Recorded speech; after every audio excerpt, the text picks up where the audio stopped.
Hi, I'm Lisa Leiter. In Chicago Business Today, Graft beer. This week's print edition of Crain's has an in-depth look at the beer business in Chicago. Independent brewers like Tracy Hurst of Metropolitan Brewing say the brand name deep-pocketed distributors are resorting to pay-to-play business practices and shutting them out.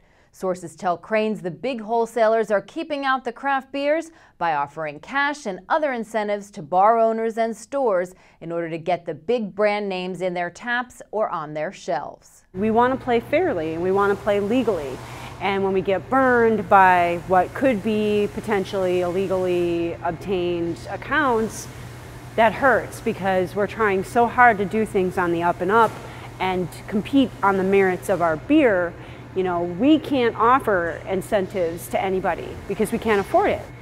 Earlier, I sat down with Jim Wizella, who co-authored the story in this week's Crain's, to talk more about it. So Jim, it appears that pay-to-play is a phrase that's not only being used in Chicago politics, but also the local beer business. How pervasive is this problem? It's one of those things that's kind of hard to pin down because everybody talks about it being out there and commonplace, and we heard story after story after story, but harder to quantify because also there's not a lot of direct evidence, harder to prove.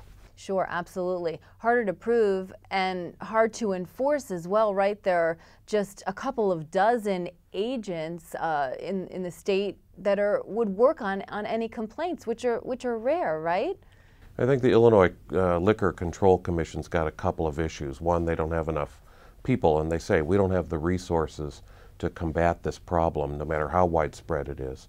But the other thing is that they say we need people to come forward if we're going to investigate any of these cases. And there's a kind of a code of silence out there. Nobody really wants to talk about it, and that I think limits the ability of the enforcers to do anything. Sure, it was tough probably to get some people on the record to talk about some of these pay-to-play issues, but you did manage to talk to some of these independent brewers who were willing to go on the record saying that, look, you know, we want to remain independent, we don't want to participate in this, we just want people to like our beer and drink it, but will they ever be able to if they're not able to get on tap? You know, the craft brewers, as they're called, are, you know, they don't have the resources, they're not kicking out thousands of gallons of beer.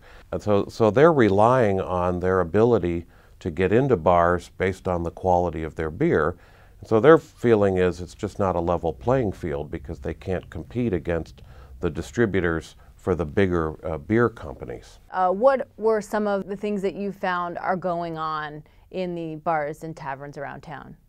Well, the most common practice of pay-to-play is free beer, which is prohibited under the law. You're not supposed to give away free beer. But it's very hard to prove if somebody goes in and says, you know, you're going to buy 5 kegs from me, I'll throw in the 6 for free, and therefore the beer will be cheaper because it'll be kind of a discount. So that's the most common practice. The second most common practice, I think, is giving payments and calling them something else. We'll pretend we had a party there, or we'll give you some t-shirts, or we'll swipe our credit card for food. We'll do some means other than saying, here's, you know, $1,000 to put me on tap. Okay, so this is a system also where distributors are the ones that are selling the beer, that there's no direct sale from a beer company to a bar, tavern, or restaurant. This is a Prohibition-era law. Is that part of the problem? Other states have this, yet we don't see this kind of pay-to-play everywhere else, do we? Well, we hear it's kind of widespread, that it's out there. Chicago maybe is one of the better examples. You know, we have a tradition to uphold here in city politics. But I think that the three-tiered system is actually supposed to be there to protect the small guys so that they have an opportunity to get into bars and restaurants and packaged liquor stores and can't be dominated by the big brewers. Whether that plays out in practice is another question. So are we likely to ever see any change resulting in this system, or is it going to stay like this forever? The big change might come simply by the fact that consumers are demanding better beer. Of course, in anticipating that, what a lot of the big distributors have done is say, okay, maybe I distribute Budweiser or miller, but in my stable I'm going to also distribute some craft beer. So they're kind of signing up some of the craft beer people. What are the distributors telling you? Are they denying these accusations? Completely. That's the thing about the code of silence here that's a little difficult and kind of frustrating. It's frustrating for the investigators. It's frustrating for a reporter because you hear all these stories, and they're very explicit and very detailed. And then when you go back to the distributor or to the bar owner, denials across the board. No one's going to admit that they're engaged in activity that, could be construed as illegal. All right, Jim. Well, great story, great read. Thanks a lot for joining us today. Thank you.